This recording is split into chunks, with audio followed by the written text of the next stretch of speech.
Traveler, Paimon, it's been a long time. Oh, hey, Hoishin! Long time no see! Fancy meeting you here.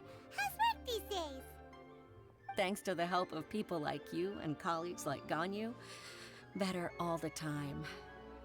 But I've been feeling distracted at work lately. I just feel constantly agitated. It's a long story. But my father, he's thinking of stepping down from the Tianshu position due to health issues. Huh? What's wrong with Uncle Tian? Nothing specifically. He's not unwell. He says he's just increasingly low on energy these days. He's always said, old age comes for us all in the end. Still, I just can't help but feel a little emotional watching it happen to him.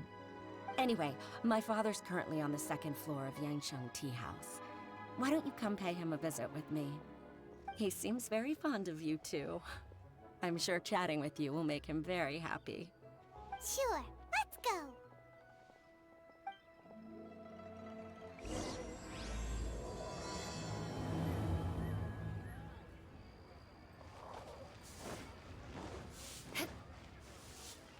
More speed.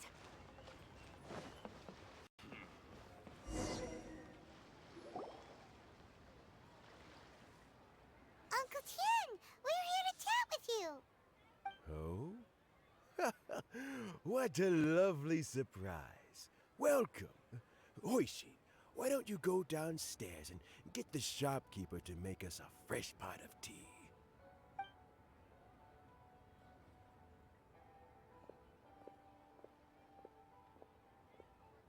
I heard that you've been traveling all over the place recently. I would very much like to hear your adventure stories. Hoishin told you, didn't she? Don't worry, I'm quite alright.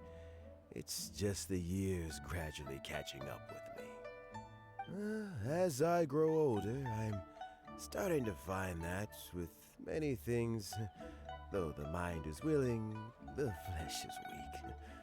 Especially recently, I've noticed a rather drastic drop in my energy levels. I am still very much in good standing as the Tianshu today. Nevertheless, I wish to pass on the position before my mental acuity begins to decline beyond redemption. How difficult is it to transfer the Tianshu position? Oh, well, you see, the Tianshu is a rather unique position among the Liyue Qixing. Historically speaking, the Tianshu rarely appears in public. We stay behind the scenes, planning and giving advice, so a public selection process would not be suitable. We also want to keep any prospective Tianshu candidates free from influence by outside forces, so we tend to be as discreet as possible in their assessment and appointment. For these reasons, the incumbent Tianshu typically recommends their candidate of choice, and this is then approved by the other Qixing members. So in other words, you pick someone, and then Lady Keqing, Lady Ningguang, and the other Qixing appoint them? Correct. Unfortunately, due to my health, I won't be able to assess every candidate myself. Not to despair, however, because I found someone exceptionally capable to act on my behalf as assessment officer. In fact, I believe you recently became acquainted with her yourself. Oh? Who is it? I'm heartbroken. I thought it might take you a little longer than this to forget all about me. It's Jaylon! Jackpot. Uncle Tian here asked me to assess 3 candidates for him. Fancy joining me? You'll be among the first to get to know the next Tianshu. Might be a good opportunity for you. What do you think? Paimon thinks so too. It can't be a bad thing to be on good terms with a new Qixing, right? All right then. Though, I gotta say, Uncle Tien, you say you're into behind-the-scenes planning? My work's of the covert variety, too. Don't you think I might make a good Tianshu? Huh? Yelan, you want to be the next Tianshu? I'm not opposed to the idea, but I suspect Ningguang wouldn't let you go very easily after how long you've been working together. So, how about this? If your investigation reveals that none of the other candidates are qualified for the position, I'll recommend you for the job.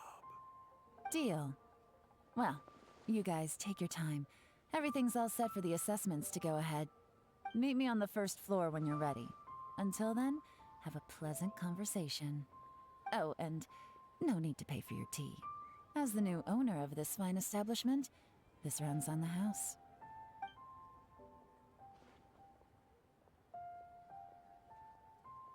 You're all set? Uncle Tien seems really worn down. It's like all his energy's gone. Yeah, it may sound harsh, but Uncle Tien is past his prime. He's not cut out for this anymore. So he's recommended 3 candidates. Their names are Qinwei, Mingbo, and Zhi. Qinwei is a wealthy entrepreneur. Mingbo works at the Liyue Ministry of Civil Affairs, and Zhi is focused on study and travel. Try to keep all that in mind. Of course, it doesn't really matter if you forget, since we'll be assessing them at Yuehai Pavilion in a short while. Qianwei, Mingbo, Zhi. Paimon should be able to remember their names, but what does the assessment involve exactly? Let's leave that until we get to Yuehai Pavilion. All right. Heads in the game, people. The stakes don't get much higher than a change in the Qixing. We can't afford to miss anything, no matter how small. Got it. We'll keep our eyes wide open.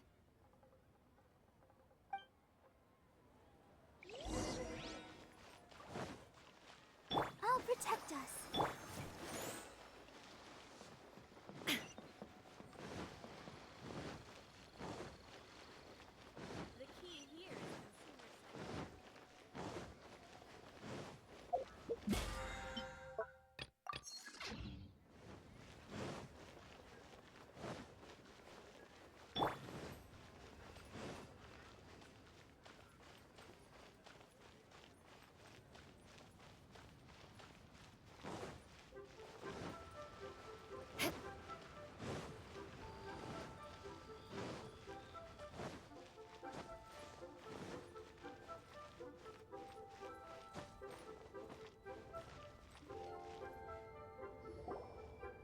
My legs are getting sore. What is wrong with this assessment officer? This is a huge occasion and I don't even get a chair. I've dealt with all kinds of people in my time, but never have I been made to stand while I'm waiting for an appointment. Oh, I mean, I think it's fine. That's called being complacent. If you're happy to just accept the way things are, you'll never be able to change anything in the future. Oh, come on. That's just...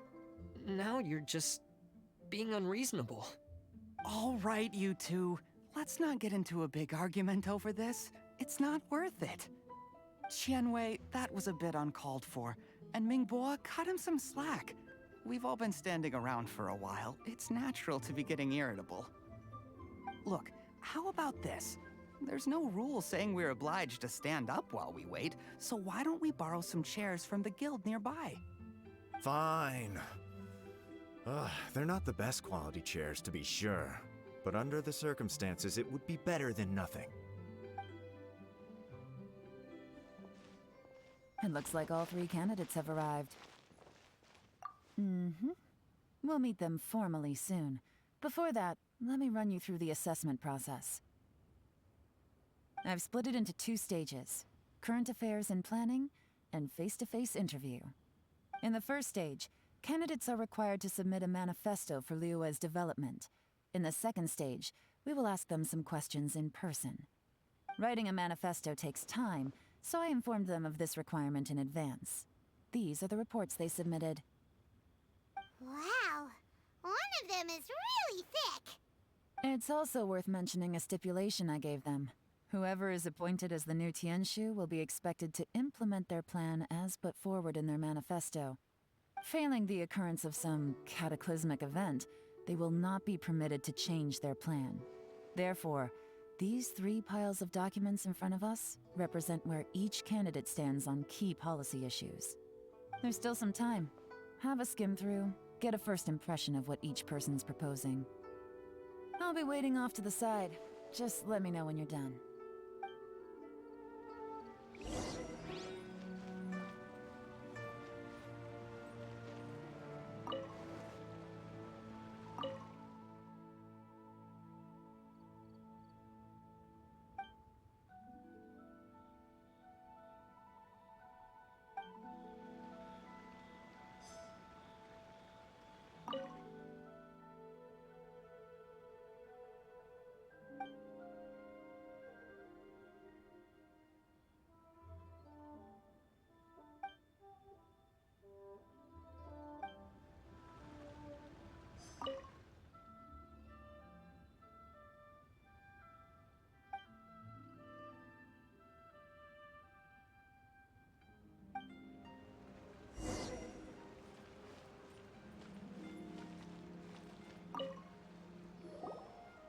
Finished, huh? What did you think? Everyone took it very seriously. Of course they did. They have the chance to be picked as the new Tianshu, so you can bet they're putting their best foot forward. And keep in mind, whoever gets in has to execute their plan as written. Nobody wants to have any regrets. That's for me to know and you to find out. We can talk more after the interviews. We'll see the candidates now. Let's do one at a time. Start with Chenwei. Yes, ma'am.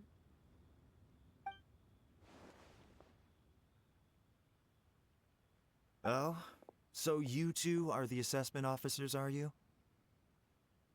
I had assumed that given the great import of this situation, Lady Ningguang would perhaps be assessing us in person. I certainly hadn't imagined I'd be seeing 2 entirely unfamiliar faces. I trust you've read through my manifesto? I'd be more than happy to clarify any details you found difficult to grasp. It was written with an expert audience in mind, after all. Mind your tone, mister! Relax. It wasn't intended as a personal slight against anyone in particular. I was simply stating a fact. Cloud Retainer? You know this Adeptus? Oh, yes, I remember now. You must be the traveler that people are constantly talking about. With your sterling reputation, you must have a respectable level of erudition. Perhaps you will be able to understand the concepts I have put forward. Although I shouldn't get my hopes up. Oh, is it my turn? Yes.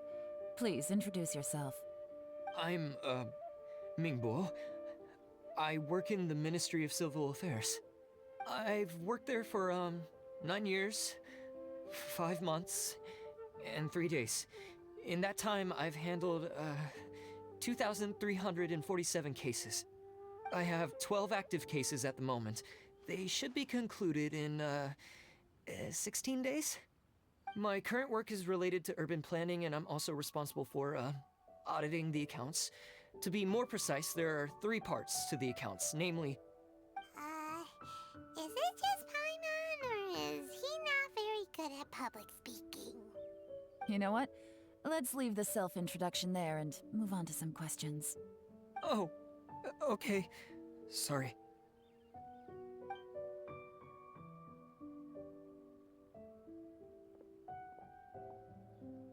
Hello. Not gonna lie, I'm feeling a little nervous. What would you like to know? You're here to assess me, so ask away and I'll answer your questions to the best of my ability. Your manifesto is very wide in its scope, but you don't seem to be personally involved in many of the specific fields. How can you be sure that you have the ability to put your plan into action? Very fair question. I completely understand where you're coming from. But I'm confident in my plan. I've visited many different places, talked to lots of people with far more expertise than myself, and my manifesto is the conclusion of these efforts. Of course, two different problems can be interconnected in very complicated ways, and you might reach two very contradictory conclusions depending on which one you're focusing on. What I've tried to do is strike a balance. In other words, present an optimal solution to all the problems as a whole. How do you plan to determine whether you are right or wrong about your proposed solution being the optimal one? A great question. Well, I'd start by having my colleagues and the secretaries of the Yuehai Pavilion evaluate any proposals before implementation. Post-implementation, it would all come down to the results. If it turned out that my judgment was to blame for poor results, I would take responsibility. Nice answer. All right, next question. He seems like a great guy. Everything he said was thoughtful and logical, and he was just a pleasure to listen to. Here's my take on what we just learned. As you saw, Qianwei is highly knowledgeable. He proposes many excellent ideas in his manifesto which effectively target the big issues. But he is very proud and incredibly stubborn. He doesn't care much about other people's feelings. Mingguo's plan is more thorough and more measured. You can tell he's meticulous in his work, very detail-oriented. But he and Qianwei are otherwise polar opposites. Mingguo is not very articulate and comes across as very timid in conversation. Perfect summary! Paimon couldn't agree more! You're good at this, Yeron. Last but not least, Zhi. His manifesto is full of pertinent details, his methodology is sound, and his proposals cover a broad range of fields, which is quite a rare feat. The depth he goes into in each and every area means it can only be a product of painstaking work. Plus, he is modest and good at dealing with people. But what really interests me is that many of his views happen to coincide with Uncle Tien's. Having someone like Zhi take the position would certainly put Uncle Tien's mind at rest. Great! We'll see. Let's go back and report to Uncle Tien.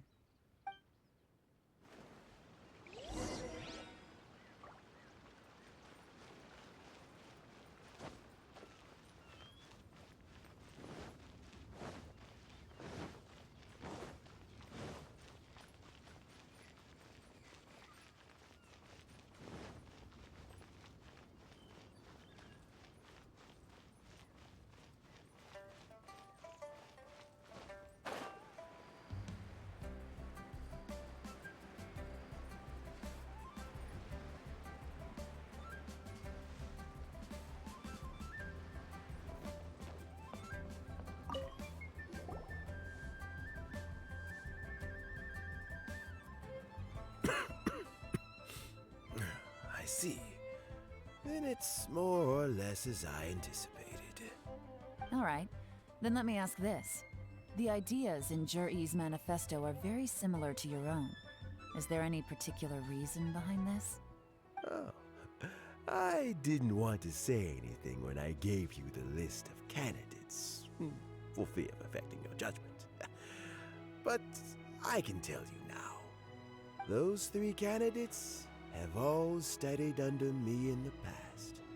It's only natural that they share some similarities with me. But Qianwei went on to focus on his business, and Mingguo has always been occupied with his work at the Ministry of Civil Affairs. Of all of them, Zhi was with me for the longest duration. Whoa! So how did you get to know them all, Uncle Tien? Qianwei was referred to me by an old friend. Mingguo came to my attention in the course of my work, and as for Zhi, I was pure happenstance. We first met while fishing. Gradually, as we got to know each other, we started discussing all sorts of topics. Zhi came from a poor family, and his parents died when he was very young. But he was a gifted student and a fast learner. He reminded me of a younger version of myself, so I started out giving him a few words of advice when we were out fishing and noticed how quickly he got on.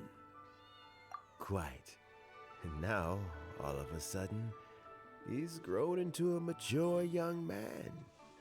It's a joy to see, but it also gets one thinking. The young are growing up, and I am growing old. How time flies. No one can escape the cycle of life.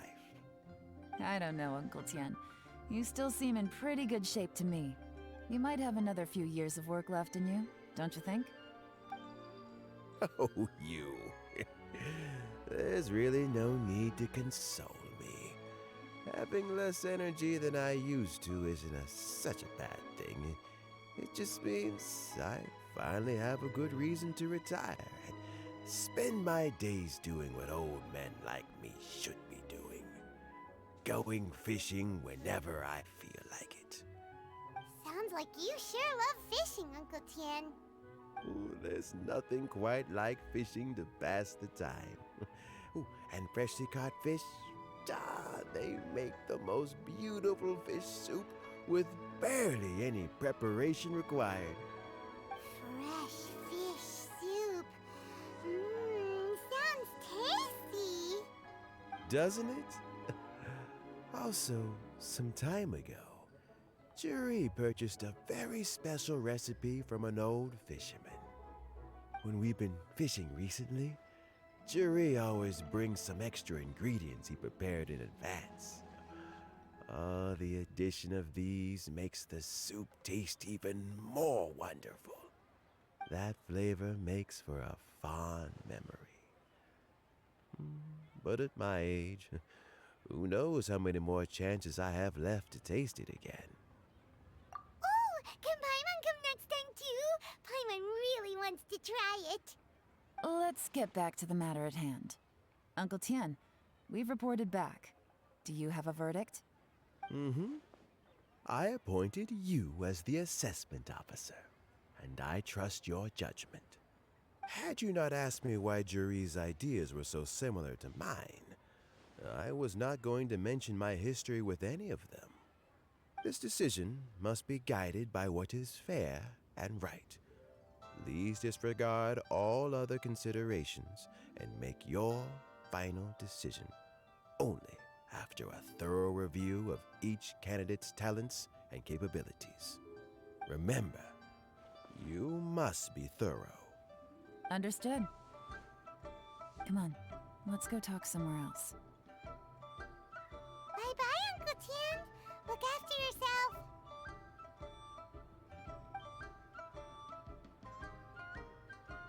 So, it's gonna be Jiri, right? His manifesto was written well, and he's the best speaker. Easy. Let's not rush. There's no time limit for this assessment. Huh? So, are you gonna give them more tests or something? No, nothing like that. The assessment itself is complete. But let me give you a word of advice.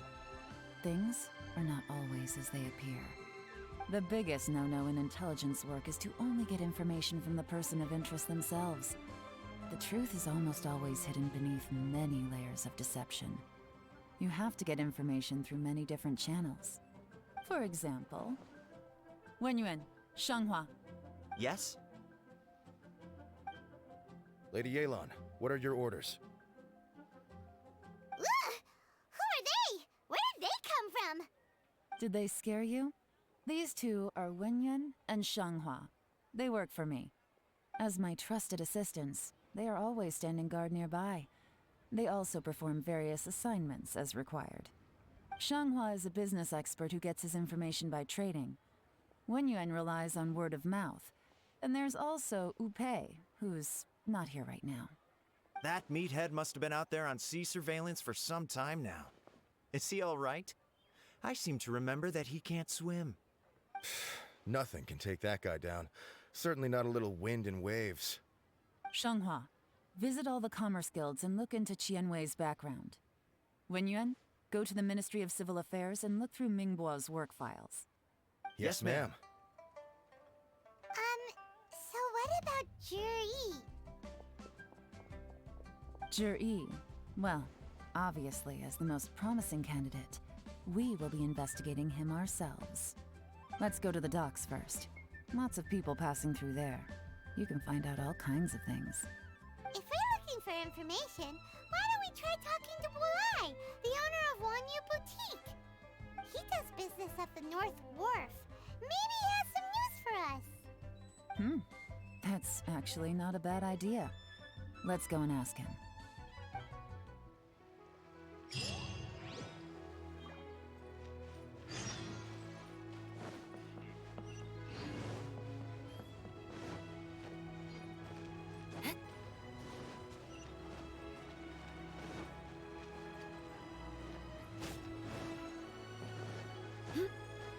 Huh? What's Bulai doing here today?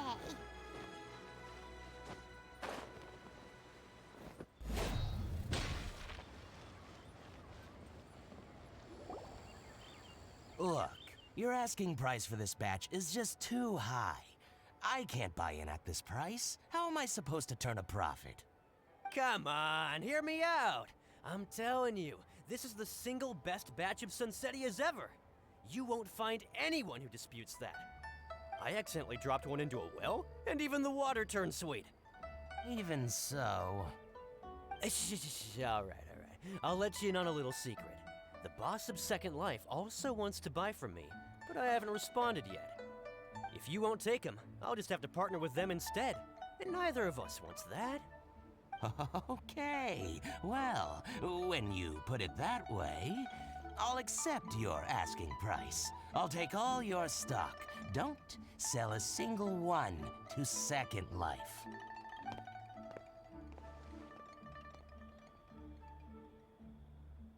Oh, what are you doing here? And to be clear, these Sunsetias are mine. I got to them first. Don't get any ideas. Actually, we want to ask you about a guy called Juri. Have you heard of him before? Juri? Yes, he's quite well known. I've heard a story about him. They say he was born into poverty. His parents died when he was young, and he was treated cruelly by the local community. One of his neighbors was terribly rude to him all the time, but Juri never retaliated. And when his neighbor went bankrupt, he even helped support the family. He returned cruelty with kindness, injustice with peace offerings. A gentleman of talent and character, and... oh, how did I not notice him sooner? In fact, maybe I'm not too late. If I could hire him to be the brand ambassador for Wanyo Boutique. Oh, he sounds like a decent man. We can finally breathe a sigh of relief. Why are you asking about him anyway? You aren't looking for a brand ambassador too, are you? Well then, in that case, the higher bidder takes the... Ah, that's Juri right over there. Why don't we go and talk to him? Where? It's him, all right. Looks like he's chatting with Linlong. Come on, let's follow them and listen in. Try not to let him see you. We want this information to be as truthful as possible. I'll just go and fetch an employment contract. And hey, don't try and cut me out of this. Hey! I understand. Let's walk and talk.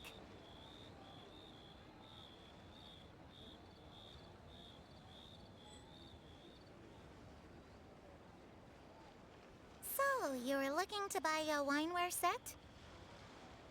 Oh, now I can see that you're a connoisseur, so I won't bother trying to con you. I trust you understand our shop quite well?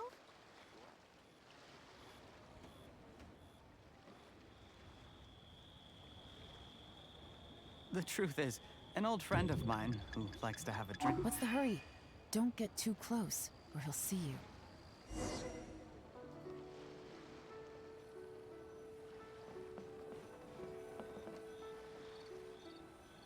Try not to let him see you. We want this information to be as truthful as possible. I understand. Let's walk and talk.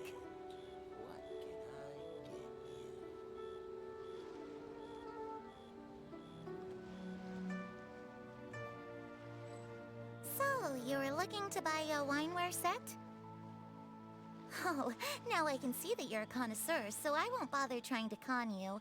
I trust you understand our shop quite well?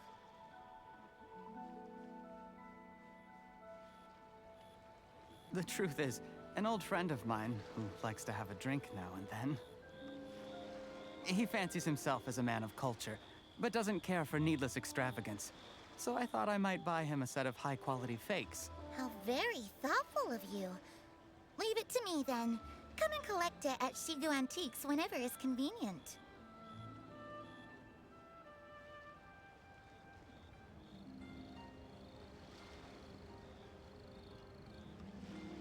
Thank you very much, Miss Linlong. It's my pleasure, Mr. Juri. These days, it's quite rare for someone of your standing to still keep up with their old friends. It's nice to see. I'll be sure to pick out a good set for you. You can count on me.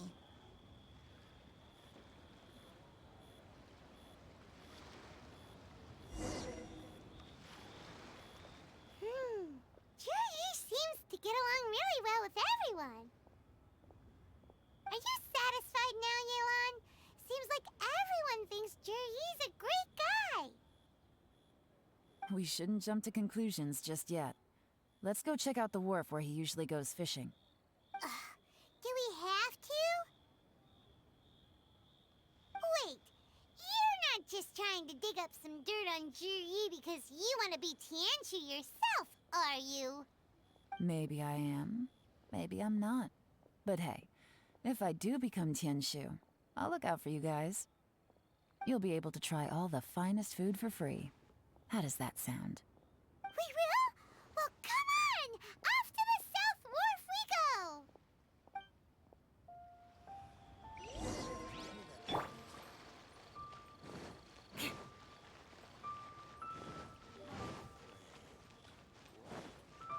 More speed.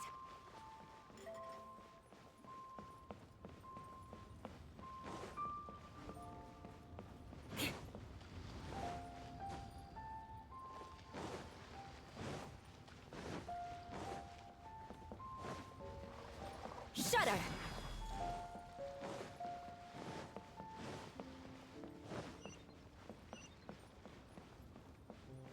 More speed.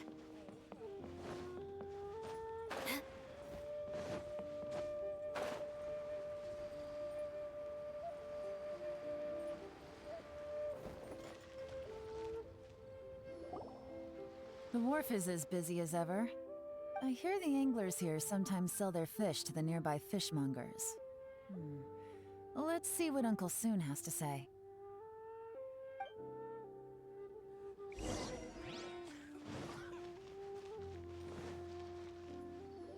Welcome. What would you like to buy today? Sorry to interrupt. We're actually members of the, Liyue Anglers Association, and we just wanted to ask a few questions about someone. We've heard about this young man called Juri, who's supposed to be a fantastic fisherman. Just wondering if you happen to have heard of him? Whoa! Yelan made up a whole fake identity without batting an eyelid! Ah, yes, Juri. He's been making quite a name for himself recently. I've got some friends who travel all over the place, and they tell me everywhere they go they meet someone who's heard of him. Apparently, he had a rather tough time growing up. Had to work several jobs alongside his studies to make ends meet. How does that saying go? What doesn't kill you makes you stronger. Well, if there's anything to that logic, he's sure to be phenomenally successful one day. Yeah, we think so too. But I'm afraid your Anglers Association might be in for a disappointment. Oh? Why's that? He's good at a lot of things, but fishing isn't one of them. He fishes at the wharf and sells what he catches to me on occasion. His catches are always mediocre. Not terrible, but equally nothing to write home about. If you're looking to recruit some new members, though, I do know a few top anglers I could put you in touch with. That sounds fantastic. I've got a couple of other things to attend to right now, though, so why don't I come back some other time and we can chat over a drink? Sure thing. See you. Everywhere they go, they meet someone who's heard of him. Come on, let's keep asking around.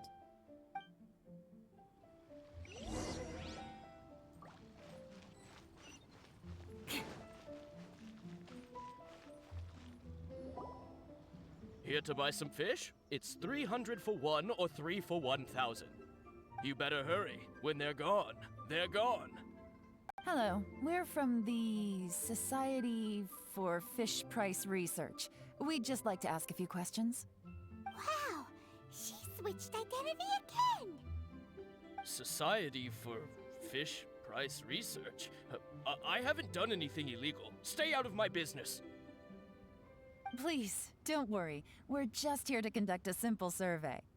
We've heard about a certain Jur-E who's been selling fresh fish at low prices in this area recently.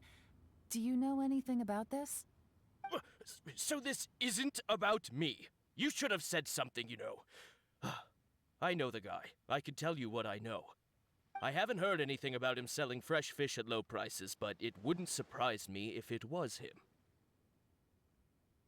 Oh? Why is that? Because he's so poor. His parents died when he was very young, and his alcoholic father still owed a huge amount of debt. No one wanted anything to do with him. He was still a kid when he first came to the wharf. His clothes were ragged, and he had a bandage wrapped around his head. And he managed to survive, thanks to Uncle Tien, who gave him some food. But still to this day, he doesn't have a lot of mora to his name. I mean, he can afford to eat and everything, but you'll often see him haggling with others over just a few mora. So, I wouldn't be surprised to find out he's been selling a few fish. It's not like he catches much anyway, so it's not going to affect my business. Don't tell him I said that. You'd rather he didn't know? Well, I spoke to him once, briefly, and I just had a feeling that he really cares what other people think of him. I think he has pretty low self-esteem, but hey, it's hardly my place to say anything. What he's achieved already puts most people to shame. And nobody's perfect. I just wouldn't want to upset him, that's all. I see. Well, thank you for sharing that with us. Not a problem. And just for the record, there's absolutely nothing wrong with the price of my fish. The more times you say it, the less convincing it becomes. Doesn't have a lot of mora to his name. Okay, let's keep going.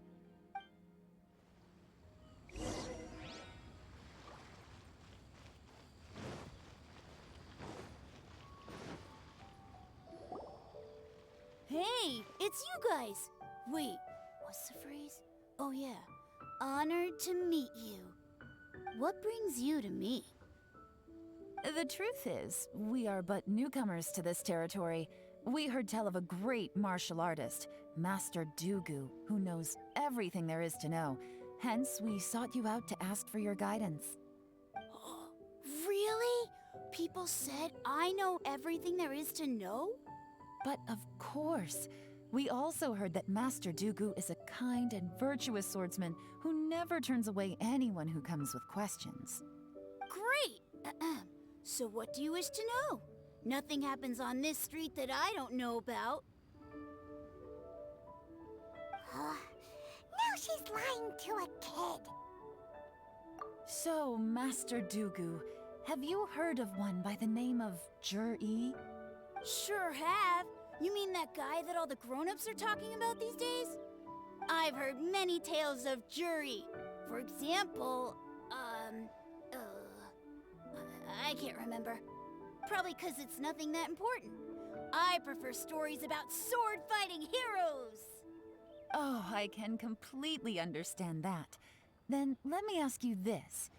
Do you remember roughly when the grown-ups started talking about Jur-E? Oh yeah, I know that. It was about 2 or 3 months ago. Before that, people always used to talk about Jur-E in a kind of nasty tone of voice. But 2 or 3 months ago, suddenly everyone started to like him. Sometimes he gives me candies, so I'm glad that people are starting to like him now. Just as I thought. Huh? What do you mean? I mean, Just as I thought, Master Dugu is indeed as kind and virtuous as the legends claim. I'm not that great. Oh yeah, one other thing. These days, there's a lot of people I've never seen before talking about jury stories in the street. They seem like nice people. Oh, definitely. Great! So next time I see them, I'll say hi. And I guess I can share some of my candies with them too. Certainly. You can also tell my friend in Yenshang Tea House about what they're up to. I'm sure my friend would also like to say hi to them. Thank you, ma'am. You're welcome. Well then, fare thee well, Master Dugu. Until we meet again. Any of that sound strange to you? Strange? What was strange about it? Juyi seems to have a great reputation. Uncle Soon and Uncle Gao spoke highly of him, and Dugu Shuo seems to like him too. True. But the issue is, where did his sudden celebrity come from? It almost seems too good to be true. Sudden? Too good to be true? What do you mean? So he returns cruelty with kindness, and had to work to support his studies. These are the kinds of things that make someone well known in their hometown. But Uncle Soon said even his friends who travel far and wide hear about him wherever they go. That's a little over the top, if you ask me. Do you remember what Dugu Shuo said about Jur'i's stories? Clearly they left him with a good impression of the guy. But beyond that, he wasn't interested in the details. That's the reaction I would expect from any normal person. Plus, there's the fact that all this praise of Jur'i has only been happening within the last 2 or 3 months. His childhood, his studies, the thing with his neighbor. None of these are recent events. So why are these stories only going around now? When you put it like that, it is kinda strange. Of course, if that's all there was to it, I wouldn't look into it any further. Jur'i was born into a poor family. Paying people to get his stories out there is within the rules of the game as far as I'm concerned. The problem is, do you remember what Uncle Gao said about him? He's stayed poor his whole life. Everything he's earned he's either spent on studying, traveling, or paying off debts. I don't think he has the mora to pay for a publicity campaign.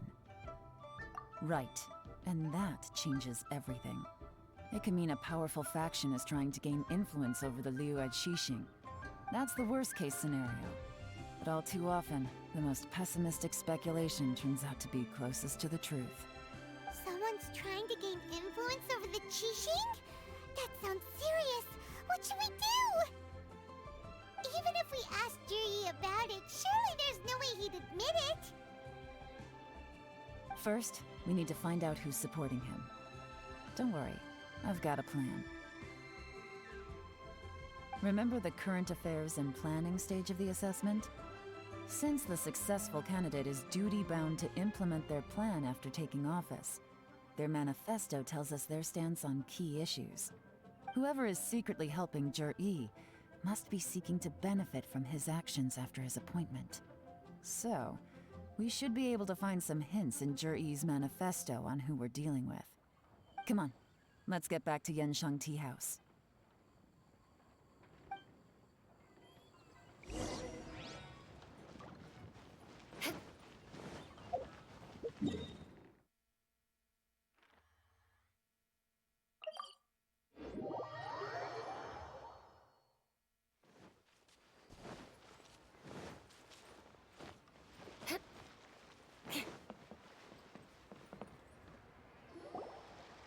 Jur'i's manifesto covers a huge range of topics. Looking for details that don't add up will be like trying to find a needle in a haystack. I'll divide the reports into 2 piles. You take one, I'll take the other. When we're finished, we'll put our heads together. Officially, the assessment is already over, and I'll be expected to announce the results before long. So we have to get to the bottom of this as quickly as we can. Yikes! We better hurry! Whatever else Uncle Tian might think of Jur'i, the fact remains that he's one of his favorite students. Any evidence he's left is not going to be immediately obvious.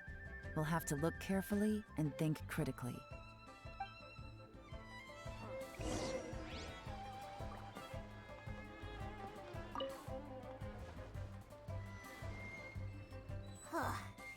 Even though Yelan took half, this is still a lot to get through.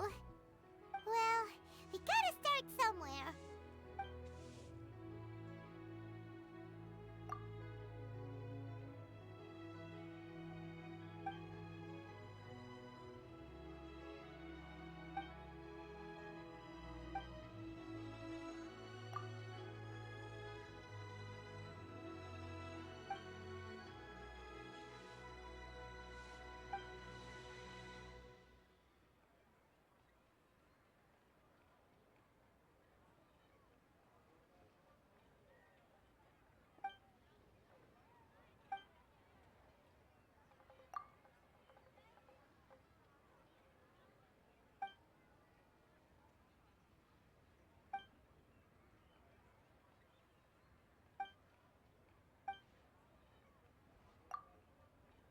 All this reading is giving Paimon a headache. Let's take a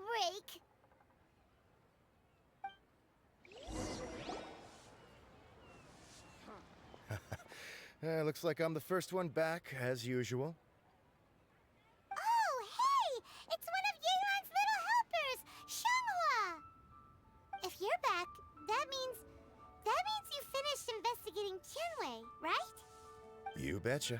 I visited all the commerce guilds and gathered a wealth of information. Every time they asked me to leave, but I always had another trick up my sleeve. Don't drag this out. Just tell us your findings. Yes, Lady Yelan. To summarize my findings, most people who've had interactions with Qianwei will start out complaining about how proud and arrogant he is, but then go on to give a generally positive appraisal of him. The young master of the Feiyun Commerce Guild said that Qianwei appears arrogant, but he's very scrupulous in the way he works. Once he signs a contract with somebody, he treats them fairly regardless of their background. Who'd have thought? Is it possible that his reputation is fake? Is there any way you can check the accounts of the businesses under his name? In theory, that should be very difficult. But here's the thing. I asked around and found out that almost all of Qianwei's accounts are open to the public. Where he buys from and sells to should be confidential business information, but he doesn't seem interested in protecting it at all. Qianwei often sees business opportunities that others don't, but once he's made enough mora off of it, it's like he gets sick of it and releases all of his trade secrets. It's like he wants people to know that they still can't beat him, even if he shares all of his secrets. The fact that someone like that can still make mora is pretty infuriating when you think about it. What a strange guy. It's like he's not doing business to make mora, but instead... To validate his theories. No wonder his manifesto contains so many insights. It's all the result of his first-hand experimentation. I'm back! Huh? How come you're here? Why do you think? Obviously, because I possess superior skills and am always one step ahead of the competition. Well, when you're the competition, at least. You... Whatever. I'm not getting into an argument with you. If I hadn't had something else to take care of on the way, I would have been back long before you. Lady Yelan, I have finished investigating Mingbua. Well, we're all ears. The Ministry of Civil Affairs says that Mingbua struggles to get his words out when he gets nervous, especially when he's chatting with strangers. But after a few days of getting to know him, you can pretty much have a normal conversation with him. On the whole, the feedback from the Ministry of Civil Affairs was very positive. He always considers the things that everyone else overlooks. In your opinion, was the Ministry of Civil Affairs' appraisal of Mingbua at all exaggerated? I don't believe so. Mingbua is someone who has slowly but surely earned the reputation he has today.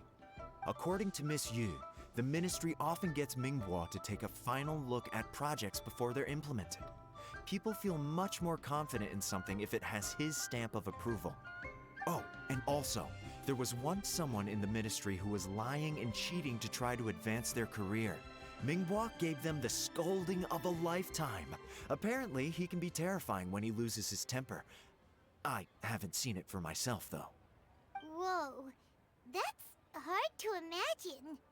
Like I said before, things are not always as they appear. Ah, so that's what you meant by that. Paimon's starting to get it now. Thank you both. You're free to go now.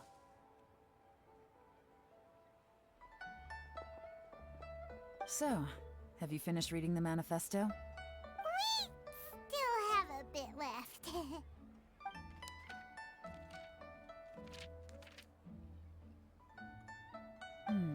I can't see any immediate problems looking at the individual entries.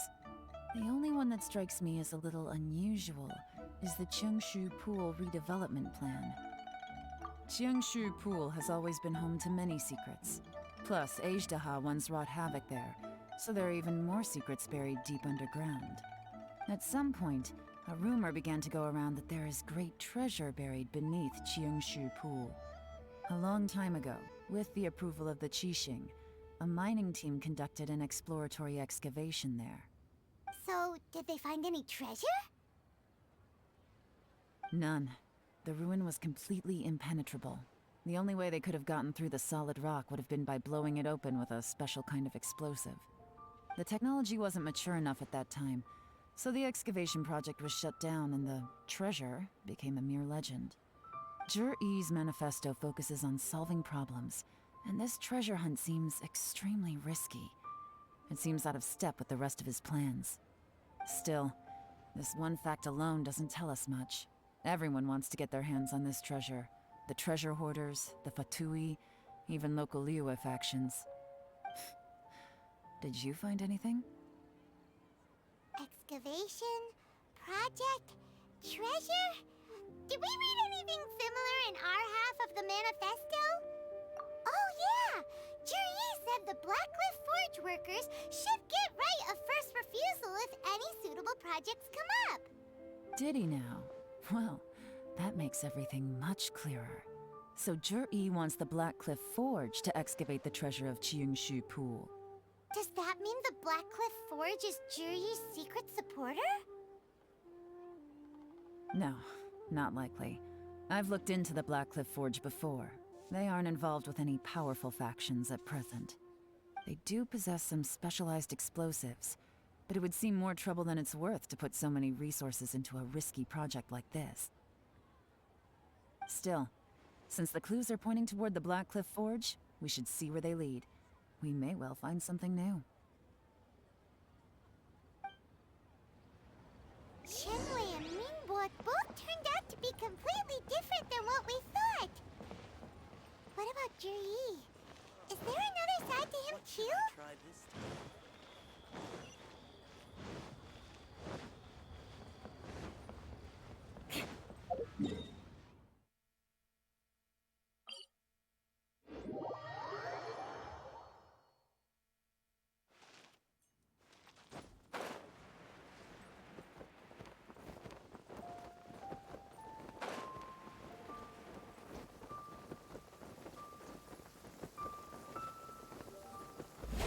This is the Blackcliff Forge. Let's look around for clues. Something more serious. And if that happens, well, I can't go avenging my clan.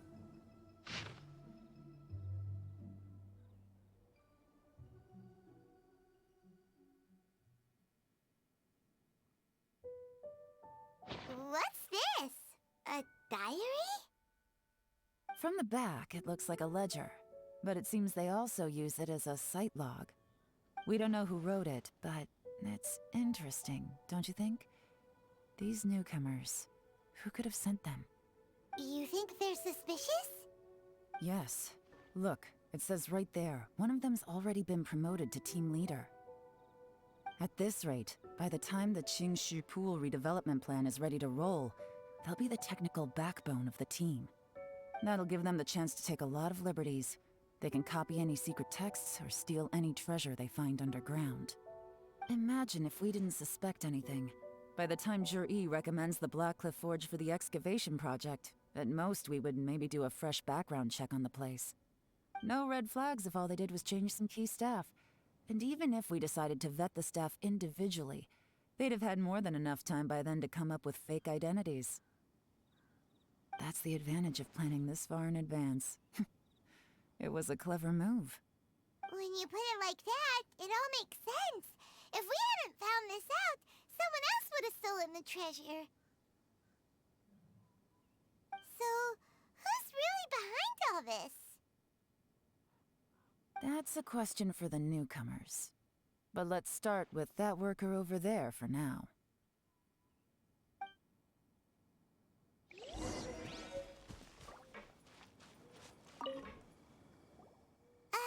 Excuse us.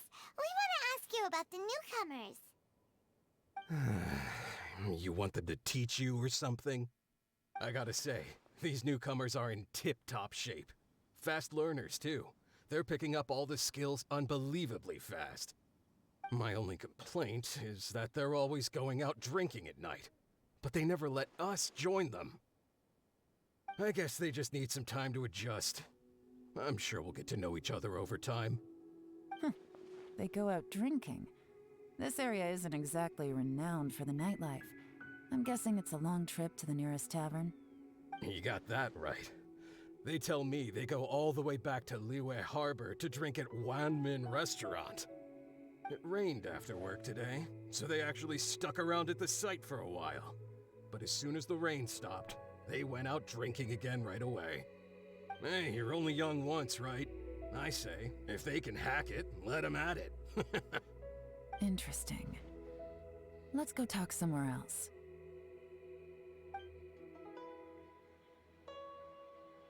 Looks like our hunch was on the Mora. These newcomers are very suspicious.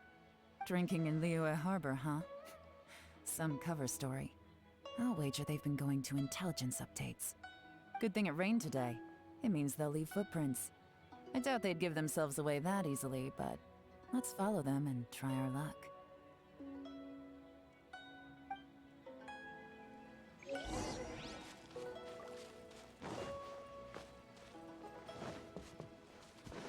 They went that way! Hurry, we gotta catch up!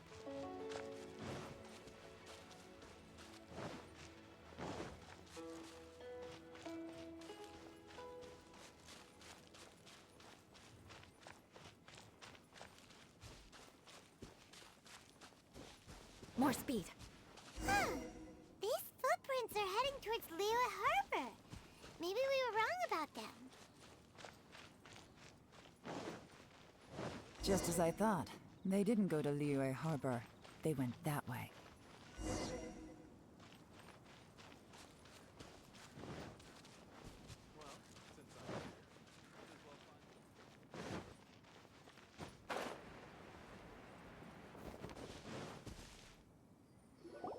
The footprints stop here. But, judging from the direction, I'm guessing their destination was that abandoned house.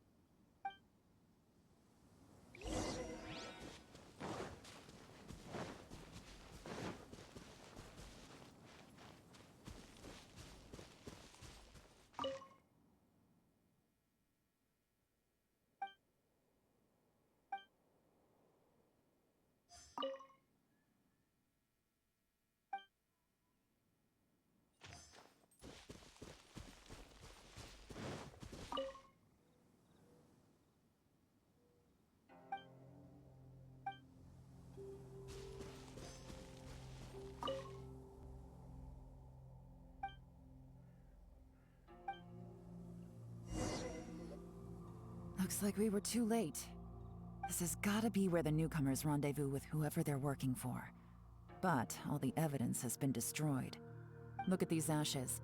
Someone was burning documents not long before we arrived. Could there be anything left? Maybe the wind could have blown the fire out before everything was finished burning. The odds of that are very slim. It's practically impossible. I've checked. All the paper's been burned. There's only ash left now. Why don't we wait for them back at the Black Cliff Forge? They've got to go back there sooner or later. We can't count on that. Clearly they were based here at one point, but it's mysteriously abandoned now. To me, that says that whoever's behind this has moved them somewhere else, to throw our investigation off course. Darn! Guess this is where our trail runs cold. Make no mistake, the purpose of our trip wasn't to find any solid evidence. We just need to figure out who's behind Jur-E. I smelled something peculiar the moment I came in. Those newcomers probably thought they'd be safe as long as they burned the letters. But what they failed to consider is that paper and ink from different regions produce different odors when they're burned. Really? Paimon can't smell anything. Do you smell anything? There is a certain place with a freezing cold climate where there's nothing but ice as far as the eye can see. Some wealthy people there put floral fragrance in their ink as a way of injecting a little romance into their writing. When that fragrant ink is burned, this is the exact odor that it leaves behind. Exactly. The evidence will soon be blown away by the wind, so it's nothing we can arrest anyone with. But it's all I need. Now I know who we're dealing with. I can plan our next move. Lady Yelan! Oh, thank goodness I finally found you. I thought I'd never see you again. Who are you? Don't be alarmed. This is Upei. He's Wenyuan and Shanghua's colleague. I sent him to look into Jur-E's regular contacts. Since Jur-E likes fishing, Upei thought he might know some of the fishermen and sailors, so he took a boat out to sea to ask around. I left him a note at Yanshang Tea House telling him to look for me at Blackcliff Forge when he got back. If there'd been an ambush waiting for us there, it means we'd have had some backup. So, what did you find out at sea? Forgive my incompetence. I'm afraid I've come up empty-handed. I asked all the fishermen multiple times, but none of them had any interactions with Jur-E before. Then the waves got so choppy I ended up falling overboard. Fortunately, someone managed to drag me out. When I got back, I heard that you'd gone to Blackcliff Forge and might need backup, so I went straight there as fast as I could. Didn't even stop to change my clothes. Well, Uncle Tian said that Jur-E once bought a recipe from one of the fishermen. Did you hear anything about that at all? What? That's news to me. No, that's not possible. It's absolutely not possible. Lady Yelan, I'm telling you, I spoke to every single fisherman out there, and none of them mentioned anything about a recipe. Interesting. Then I wonder how that even more wonderful fish soup came about. Fish soup? What fish soup? Nothing. Our priority right now is to find a way to get our hands on some solid evidence. Well, any suggestions? Not a bad idea. Upei, what do you think? Honestly, I've already tried following Jur-E, but the guy's too cautious. Never meets with anyone suspicious. Okay, so tailing's out. No, we'll still need to tail him. But first, we need to do some groundwork. Groundwork? When you've worked in intelligence for a long time, you'll understand that no one can stay on high alert forever. Especially when he thinks he's about to win. Tomorrow morning, I'll announce his victory at Yuehai Pavilion. Take a guess what you think he'll do next. Be sure to arrive on time. You won't want to miss the show.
It looks like we're all here.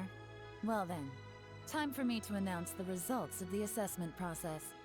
I won't drone on about the importance of the Tianshu role. Suffice to say that Uncle Tian entrusted me with the monumentally important task of assessing the candidates. And now, it falls to me to give him a satisfactory answer. All of us here know the score. Don't beat around the bush, just get on with it.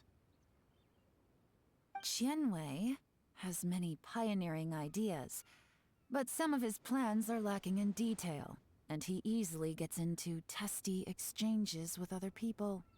Mingbo is reliable, but not quite ambitious enough, and because of his personality, he struggles to win people over.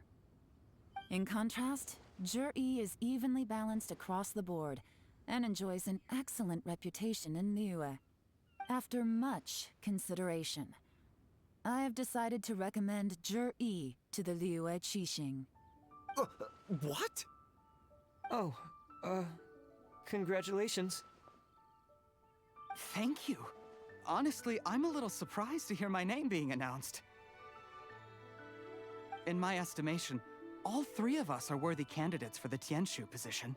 As your competitor, I've become keenly aware of your great talents. Would either of you entertain the possibility of working with me in the future and taking on some of my workload? I'll have to see. I'm in a bad mood. This is the last thing I want to be thinking about right now. I don't mind, as long as I can help. Okay, well, that's all from me. Zhi, you'll have some preparation to do. It won't be long before you're informed of your official appointment. I hope you will work hard and make Uncle Tian proud. I will live up to the Tianshu name. On this, you have my word. I should go. I need to pack my things, and then I think a celebratory meal is in order. Would anyone like to join me? Count me out. I'm not in the mood for a celebration. Zhi seems pretty relaxed now. This would be a good time to follow him. Hey, Traveler, tell me something. What exactly does that guy have that I don't? If you can't answer that, I'm not accepting this result. I, also wouldn't mind knowing. Oh no, if we get stuck here, we won't be able to leave! Follow him. Yes, ma'am.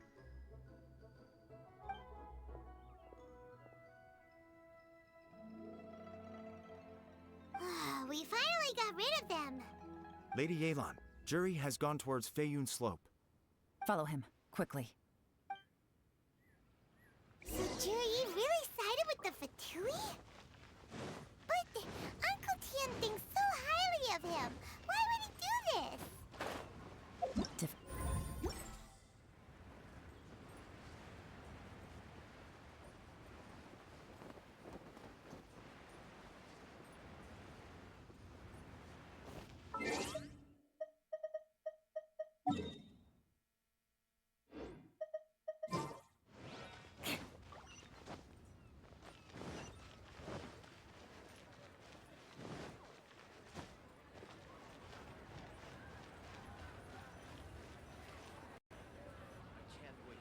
Sorry, Lady Yelan.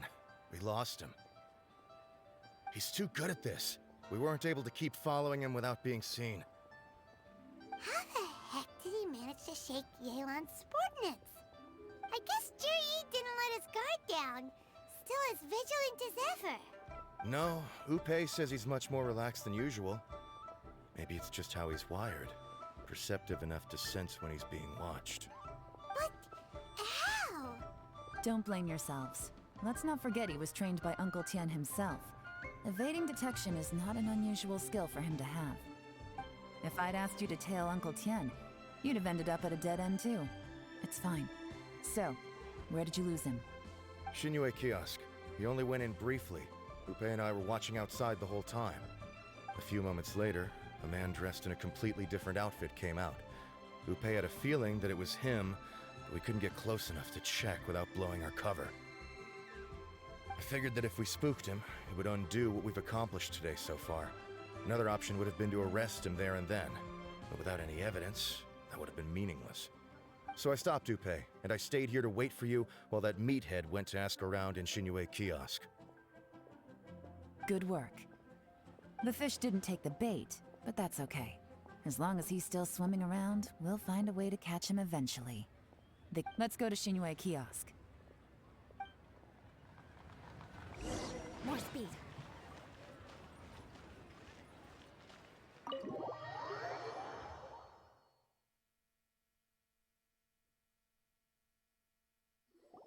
Could you explain to me how that works? A guy like him comes in, changes his whole outfit right under your nose, and you don't even ask him about it? Our customers are free to dress however they please. What grounds would I have to question him? Okay, fair enough, but didn't you think it was just a little bit strange? Well, maybe I did, but it still doesn't give me the right to stop him. Enough. Let's tone this down a little. I'll make this quick. Just one question. What did he buy while he was here? Oh, he didn't buy anything. He just picked up a bottle of liquor that he ordered ages ago. A bottle of liquor? Yes, a very strong kind. Fiery, with a rich flavor. Not something the average customer would order. This gentleman ordered it in person from us a long time ago. He was only here today to pick it up. Liquor and wineware. I see. Let's go. Where to? Shigu Antiques.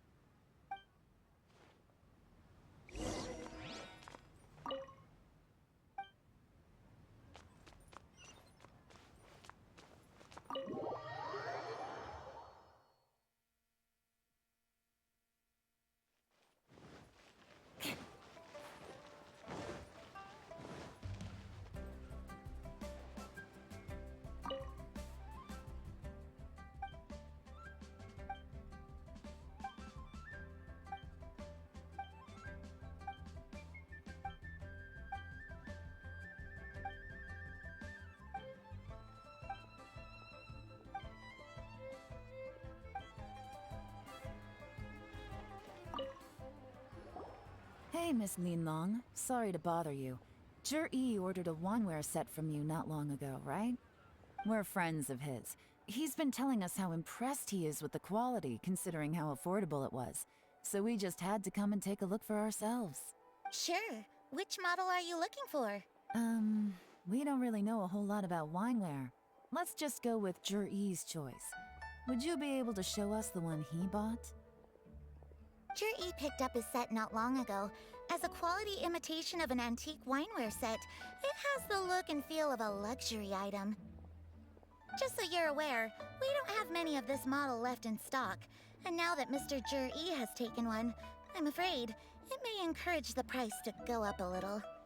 Don't worry, price shouldn't be an issue. I'm sure we can work something out. But I'm just a little hazy on one thing. Did Zhi's wineware set include wine glasses, or...? For this set, the wine glasses are sold separately. Minimum purchase is 1 glass, maximum is 4. Mr. Zhi bought 2. Okay. Thanks, Linlong. Seems there's a little more to buying wineware than I first thought. We'll have to mull it over. Well, don't take too long. We could sell out any day now. All right, see you next time.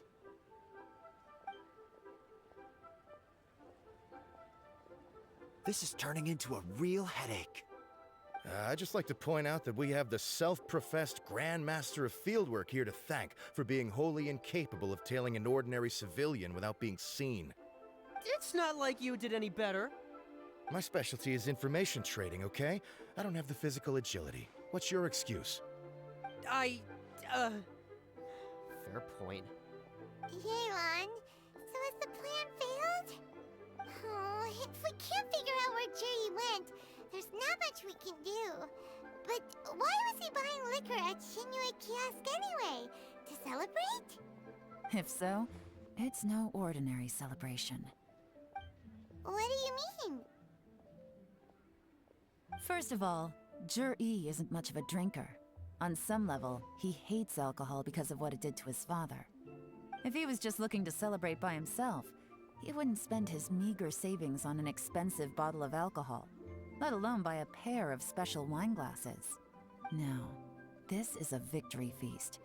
held in honor of Jur-E's private sponsor. Whoever this person is clearly enjoys hard liquor and has a very high status, hence the need for expensive-looking wineware. Now, where might we find Fatui who match that description, I wonder? Fatui officials. Should be either the Snezhnayan Embassy or the Northland Bank. Have both locations surrounded. Take as many people as you need. Lady Yelan, is it time for us to make our move? If so, you can count me in. Get with the program, would you? This is a covert surveillance operation. Jur-E may be vigilant, but that doesn't mean the same is true for his drinking buddy. In which case, we don't need to change tactics. Just change who we're following. Great idea! So we just need to find out who Juri bought that liquor for and follow them instead! But Lady Yelan, if we get caught, this could become a major diplomatic incident. I'm well aware, but don't you see? Jur-E is gambling everything on this. If we really want to catch him, we're going to have to accept a little risk ourselves. Stick to your orders, and make sure we're covering all other bases too. Anywhere else Jur-E might be going. I want eyes on those locations. Yes, ma'am. Don't worry, Lady Yelan. Jur-E may be a slippery character, but we'll keep a close watch on the movements of all Fatui officials. I'll be waiting for you at the tea house. If I'm guessing correctly, Fatui officials are likely to take action at night. You should go and get ready. Then meet me at Genshin Tea House.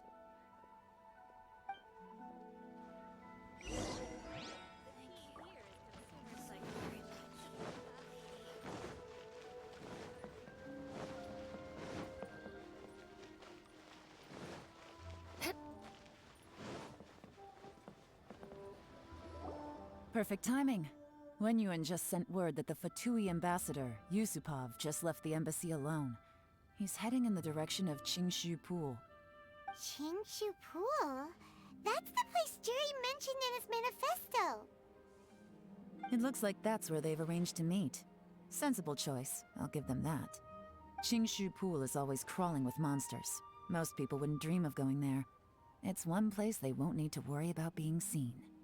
Oh no, we gotta go get them! Let's go. If my hunch is correct, we just might hit the jackpot this time.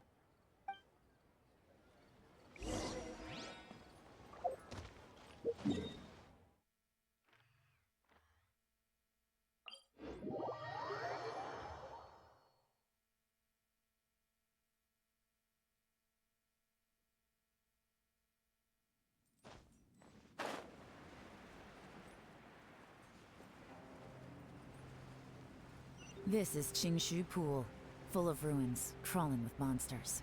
Anyone with any sense steers well clear of this place. I've looked into the place before. There's a worker's entrance somewhere around here. Follow me.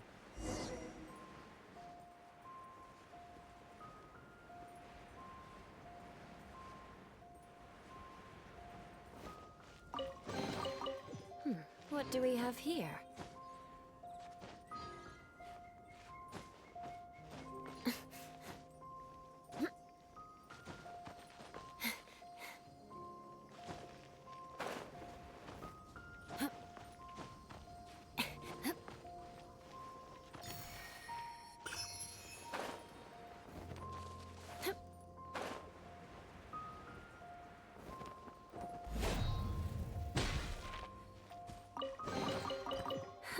At least good luck doesn't discriminate by clan.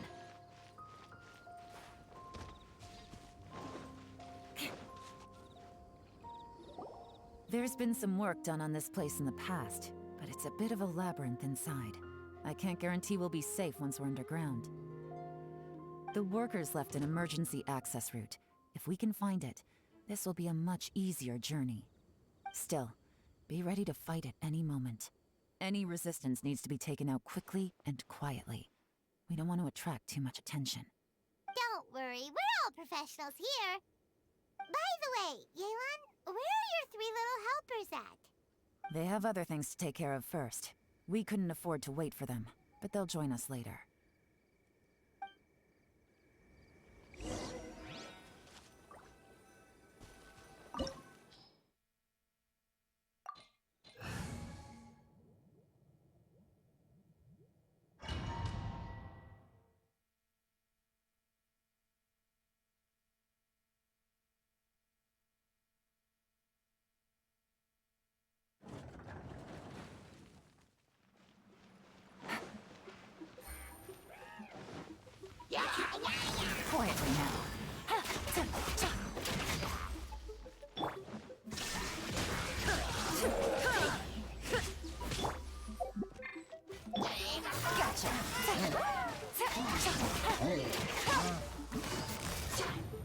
Busted. Take it easy.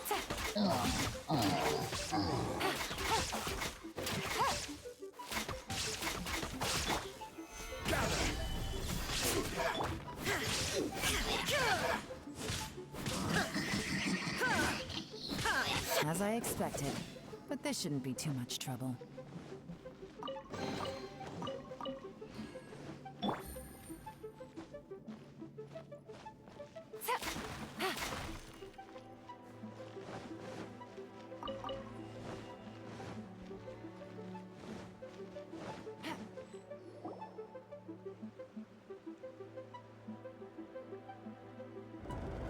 I see that? That's gotta be the Fatui ambassador here to meet Ji. Looks like he went through that door. That must be the emergency access route, right? Come on, let's hurry.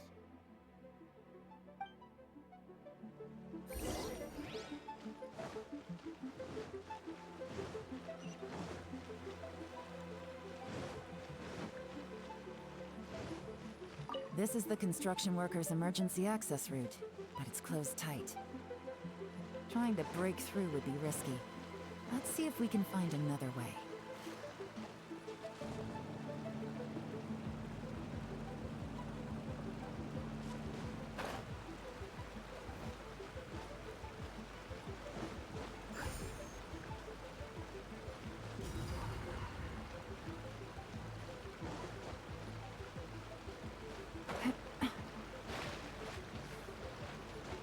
Take it easy. Gotcha.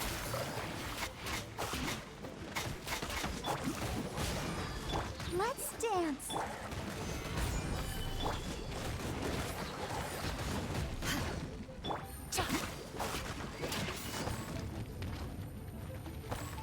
Quietly now.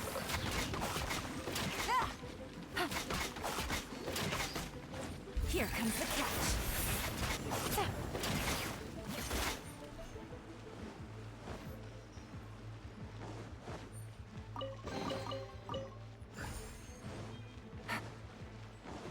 Take it easy. The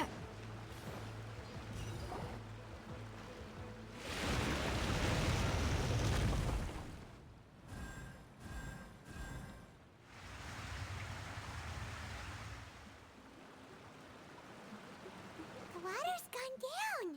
Hey, look! Is that another way through?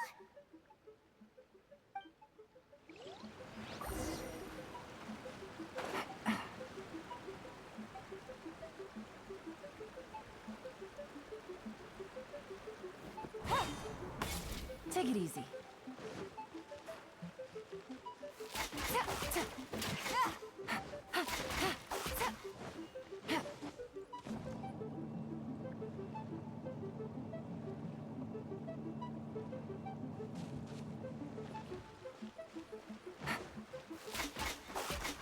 Take it easy.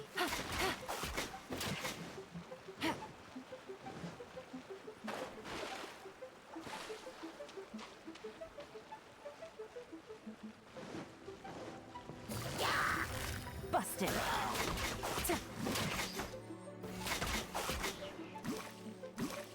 Take it easy.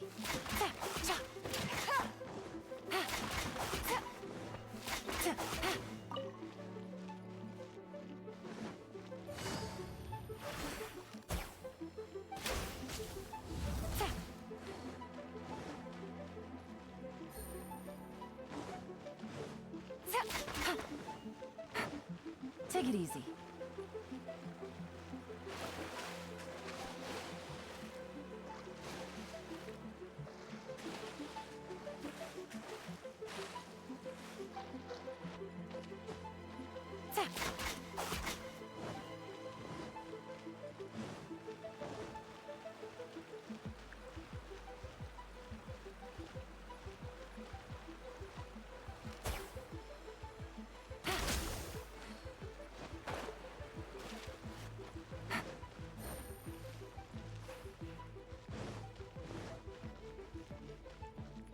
Take it easy.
Take it easy.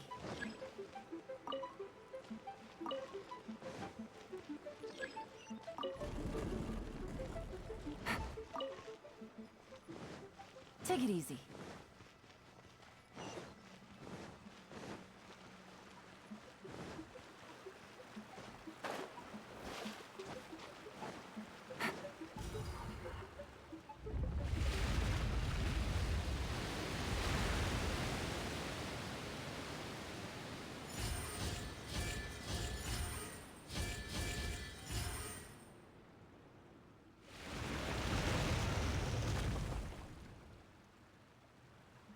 The water's flowed into the groove, and now the statues have lit up. Okay, now we should be able to move the statues.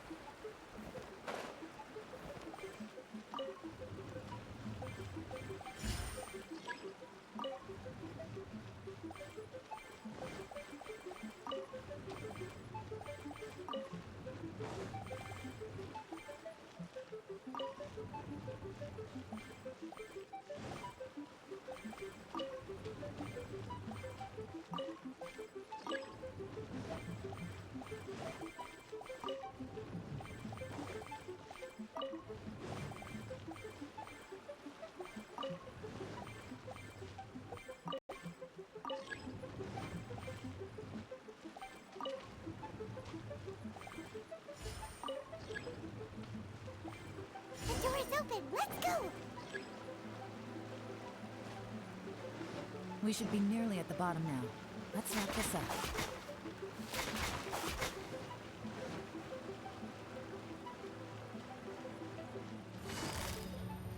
Busted!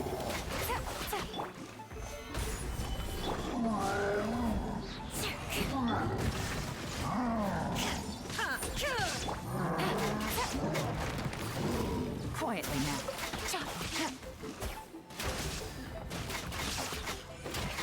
Things are about to get dicey.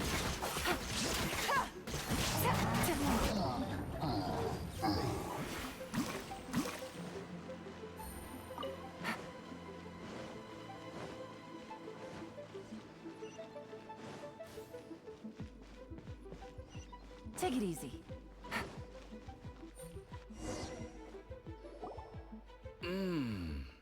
I can tell from the aroma that this is very fine liquor indeed. I'm impressed. Come on, bottoms up. After you, of course.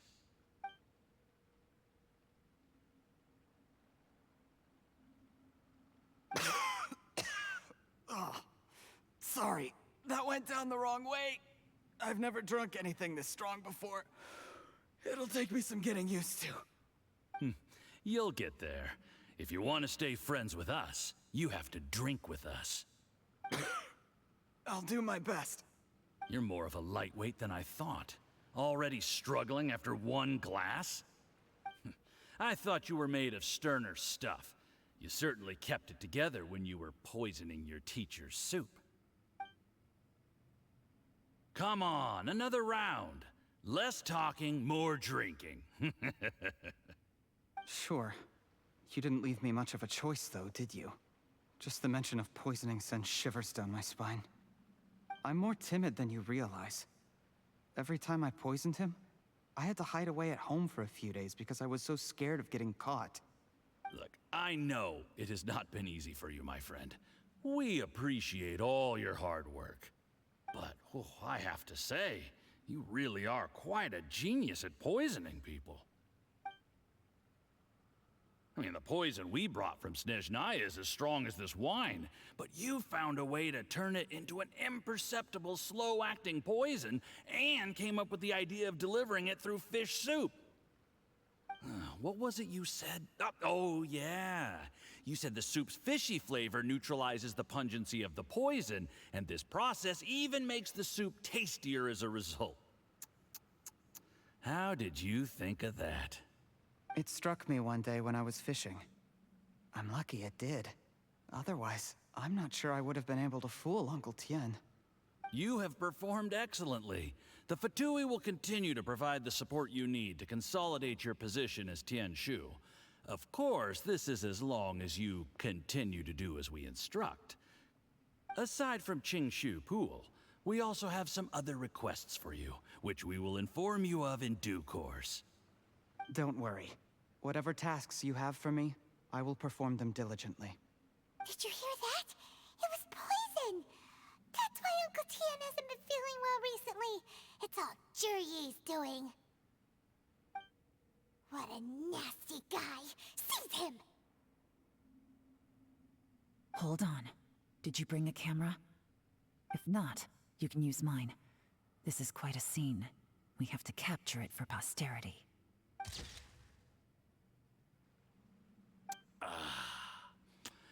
Excellent liquor. We've, seen no progress on the diplomatic front, and everyone has been eyeing up the treasure of Qingshu Pool.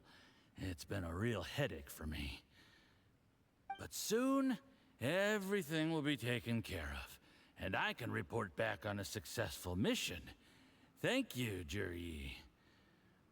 I remember when I first saw you. I knew right away that you would make a good partner for us. Hey, do you still remember what I said to you? How could I forget? You said a lowly commoner like me could never be seen as a serious candidate for the Tianshu, no matter how hard I work. The only way is for you to shine bright in the Tianshu's darkest moment. I think you were absolutely right. Yes. Under normal circumstances, the gap between you and other people could only ever grow wider over time. Just look at your two competitors. Qianwei had wealth. Mingbo had reputation. But you had nothing. You were just another nobody. And that's why I decided to help you. You know, there's an old saying in the Fatui. Give a starving dog a bone, and it'll guard your home for the rest of its life. Yes.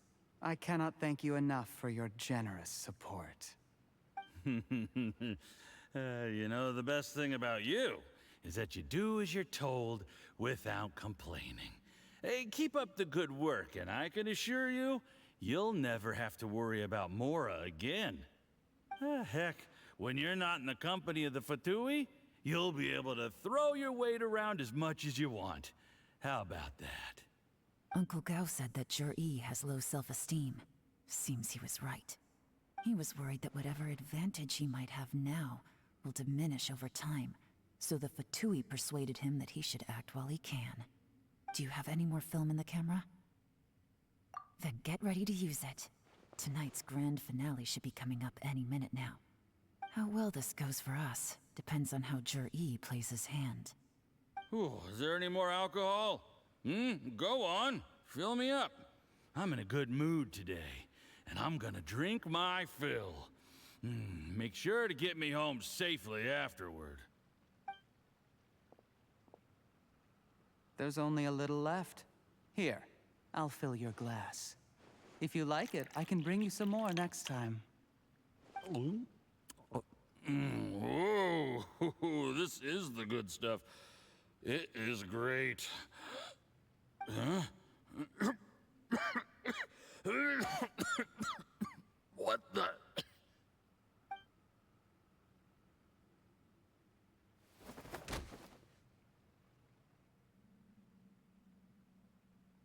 Juryi, you poisoned my wine? But when? You seem surprised, Mr. Yusupov. How could you?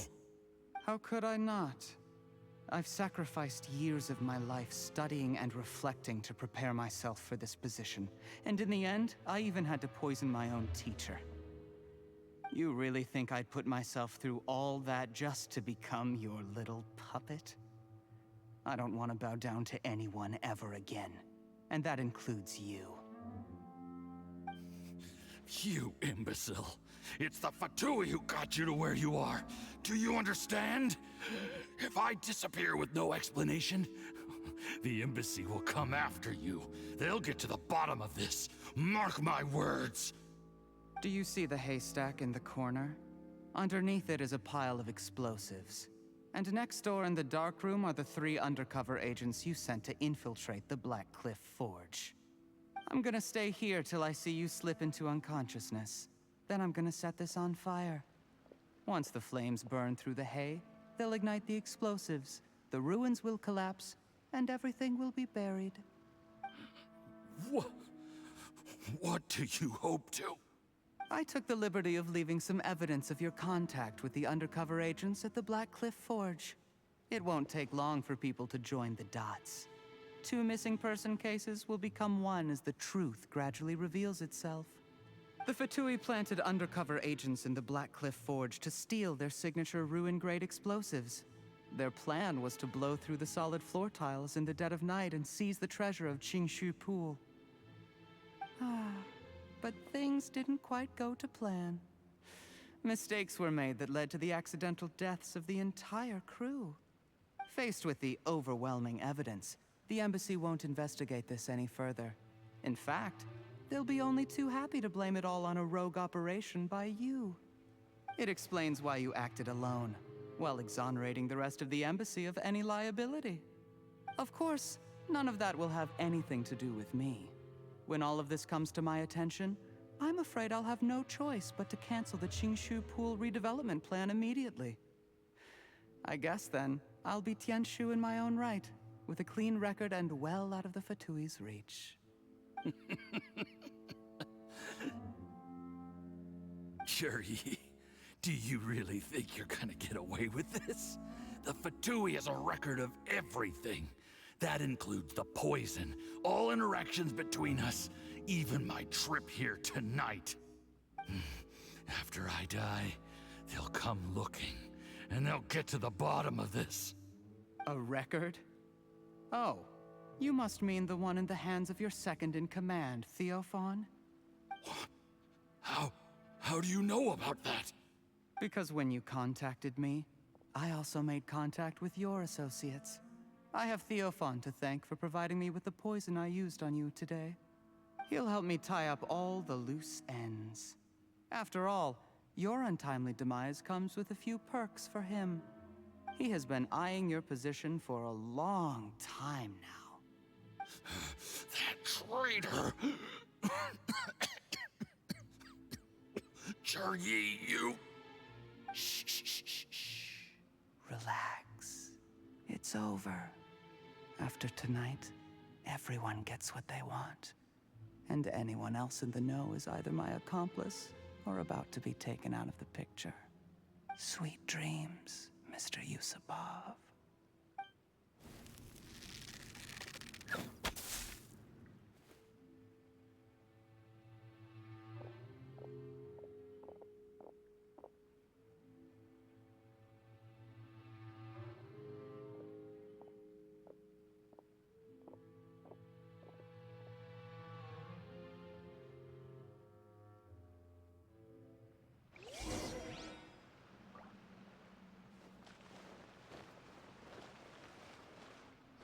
I did a little surveying on the way here and found that you'd left yourself 3 escape routes in case things went south.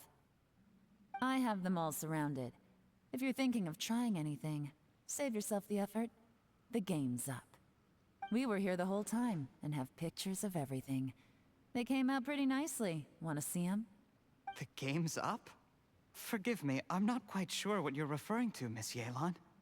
I happened to discover a Fatui operation here, so I approached them on the pretext of joining forces and eventually brought them down from within. If it pleases you, Miss Yelan, I'd be only too happy to have you join me in investigating this matter. This is how you want to play it, huh? Fine. You do you. All we need to do to convict you is establish that the poison in his system is the same as in Uncle Tien's. Nothing else you wanted to add? Let's leave it there then. Time to go. One wrong move and it all comes crashing down. I should have been more careful. You followed him here, didn't you? I was so focused on keeping myself out of sight, I forgot he was a potential liability. Let's talk about this, Yelan. I gave you my word that I would live up to the Tianshu name, and that much I can still guarantee. Your point being? When I take office, I can guarantee that I will act in your best interests. In fact, all of you here tonight can expect very generous treatment in the future. I don't deny that I used underhanded methods to get here. But given my lowly origins, what other choice did I have? You still don't get it, do you? Even now. What do you think? Exactly. Jur-E, clever people can always come up with a good excuse. But while you might be able to get other people to believe you, you'll never be able to deceive yourself. There's nothing wrong with wanting to win other people's respect, but when has Uncle Tian ever looked down on you? He was like a teacher and a father to you, but you chose to repay that by poisoning him. Whatever positive goal you may have started out with, you threw it away in that moment. That's enough. Of course. What makes this even crueler is that you managed to convince yourself there was no other way. Uncle Tian was always going to give you this opportunity, even if you'd done nothing at all. Out of everyone in the world, he is the one who trusts you the most. So much that he drank your fish soup without doubting you, not for 1 second. That's enough!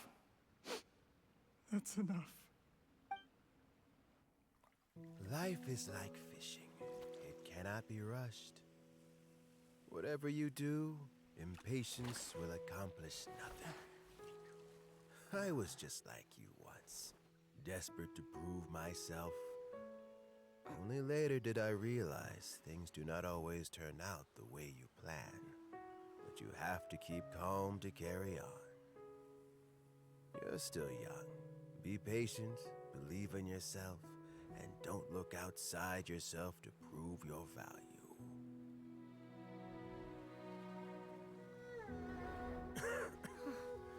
Where's Jur-E these days?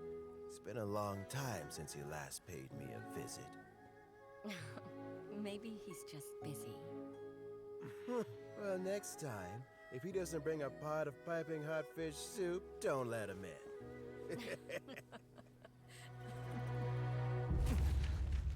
Whatever you were thinking about, you'll have plenty of time to mull it over in prison. Oh, I almost forgot. If the Fatui find out what happened today, prison might not turn out to be the safest place for you. Trying to have friends on both sides, it has a way of turning everyone against you. But right now, I have an opportunity for you.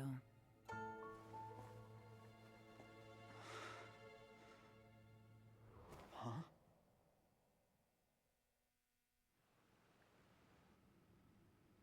Sorry, things are about to get extremely busy for me. Let's meet at Yenshang Tea House tomorrow morning. I'll have someone remove the explosives. Then, there's someone I have to go and see. Need our help with that? No, it could be dangerous. You should leave this one to the professionals. Don't worry, as long as they're willing to cooperate, this'll be a straightforward deal. Get some rest. See you tomorrow.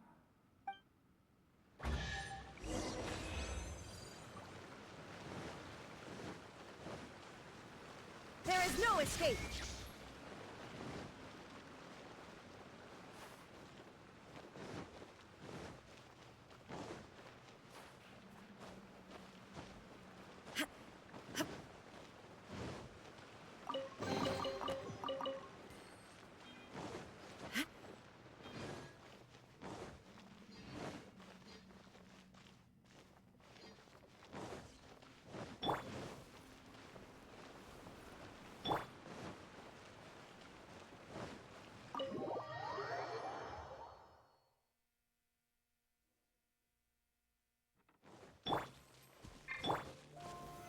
Stabilize!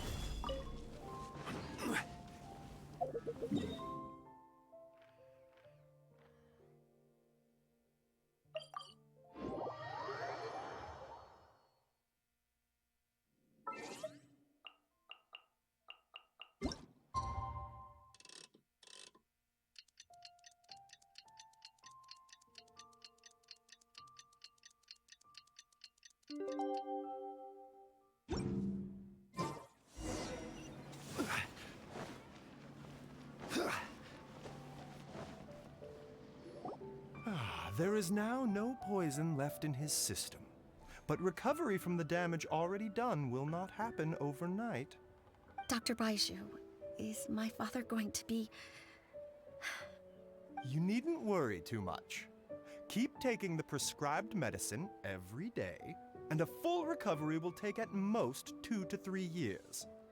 It's good we caught it in time. A few days later, and the toxin would have built up in the internal organs. At that point, things would have been much more serious. How did they successfully secure such a seldom-seen poison? It seems the Fatui are extremely resourceful. Unfortunately for them, they were up against us. Uncle Tian will be heading off now. Remember to get plenty of rest and avoid overexerting yourself while you're recovering. Don't worry, I will. Thank you very much.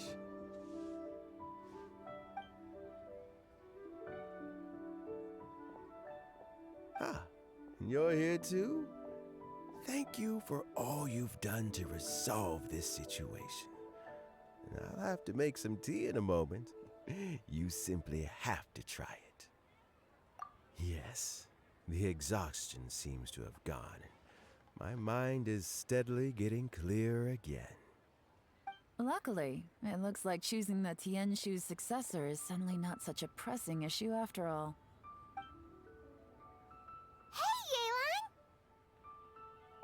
My work is mostly wrapped up, so I thought I'd take a minute to check in here.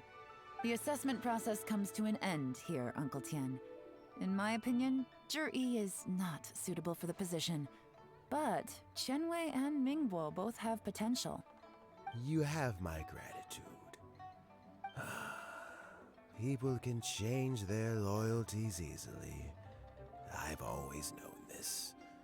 But whenever it happens, it's still a dismal experience. Is it just Paimon, or is Uncle Tian not that surprised? Don't underestimate Uncle Tian. He wouldn't have appointed me as assessment officer if he hadn't had his doubts about Zhi.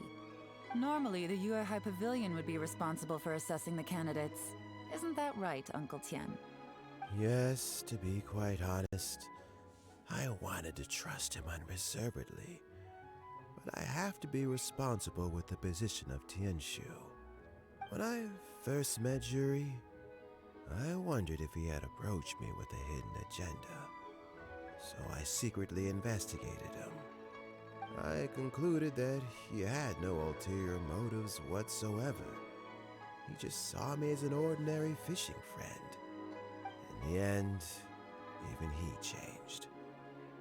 But when did it start?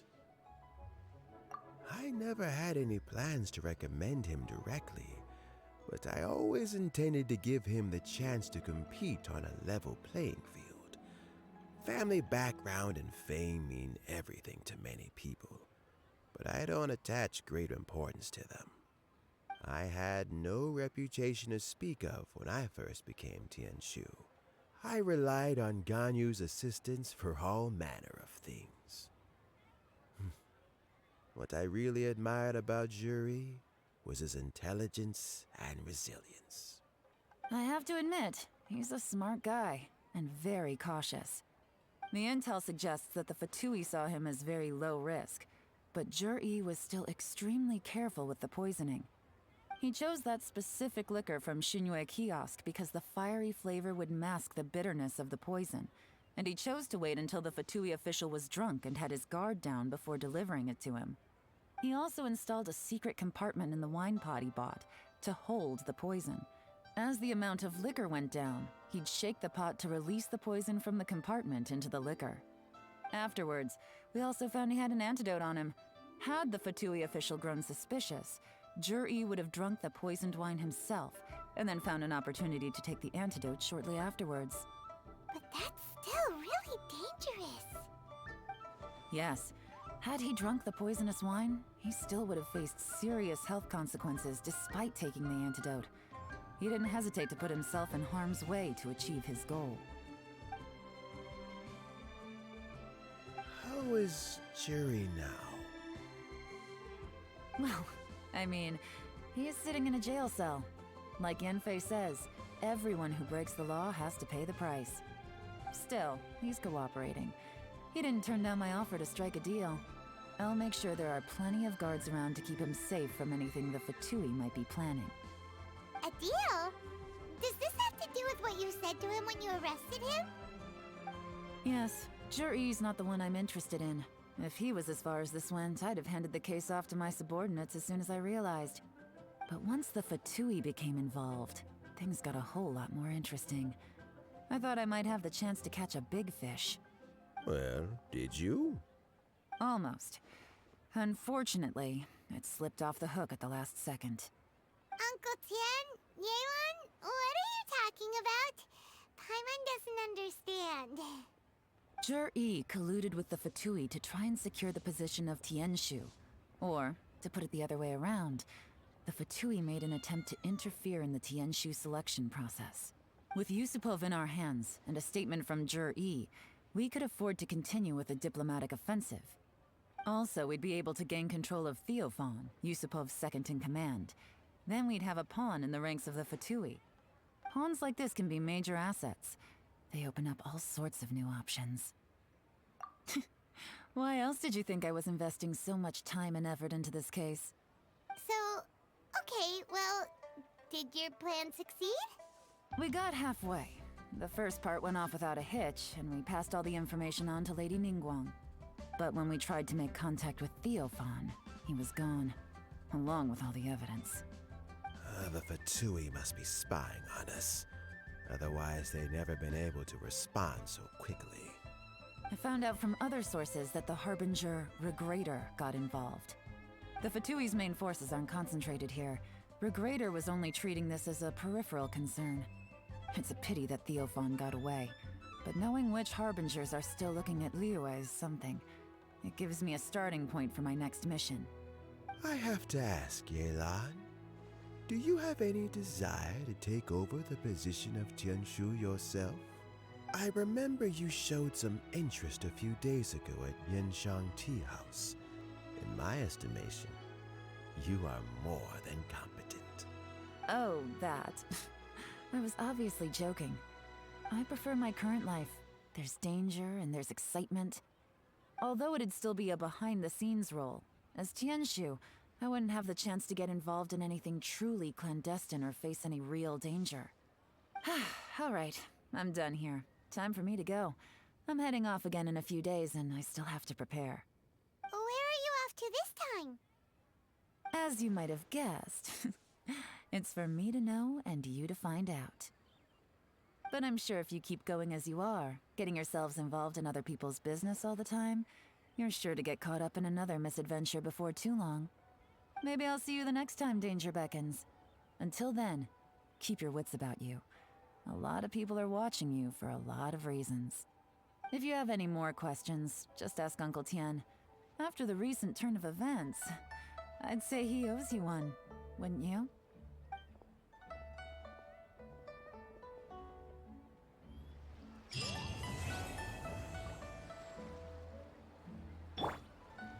What would you like to know?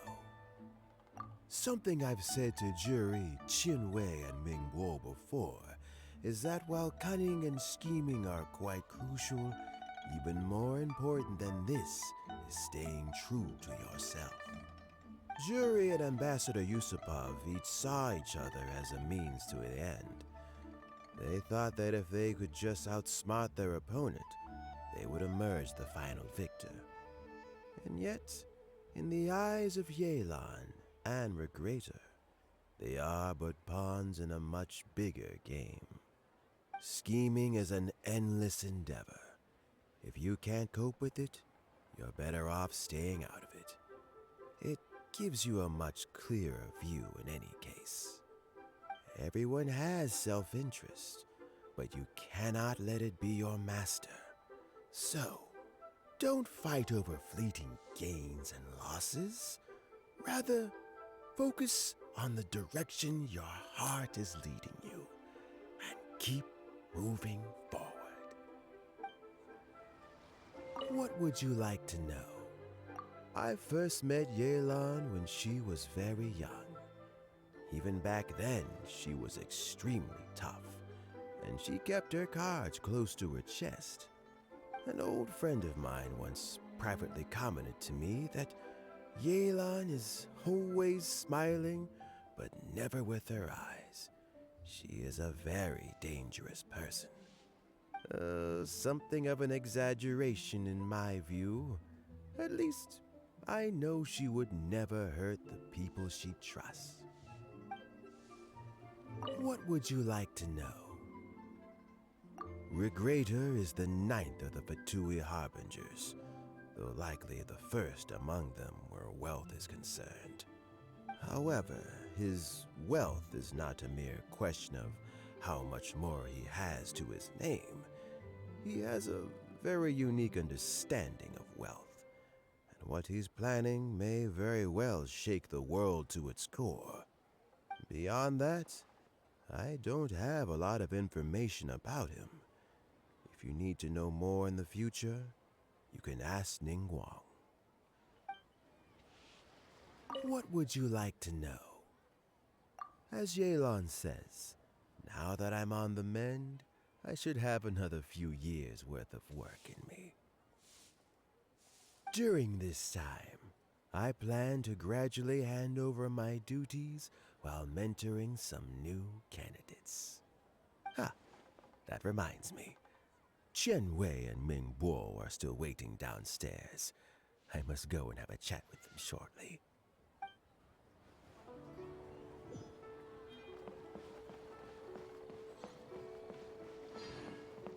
So Jerry is already in prison, I guess? You think? He poisoned Uncle Tien. I still can't believe he'd do that. Why the long face? Nothing. I think it's a great shame. I always thought he's very smart. If he became Tianshu, he'd be able to accomplish many things I could never hope to. Don't feel bad. I'll admit he was a strong contender, but give me 3 years and I'll overtake him. When I become Tianshu, I'll make you my deputy. Like the sound of that? Start by working on your temperamental issues. If you can't keep your cool, your work will suffer. Right now, you still have a long way to go before you'll be eligible to take the Tianshu position. I'll get there, one step at a time. And then, before you know it, there'll come a day when you won't be able to find a single flaw in me or my work. First things first, though. Let's go and talk to Uncle Tien.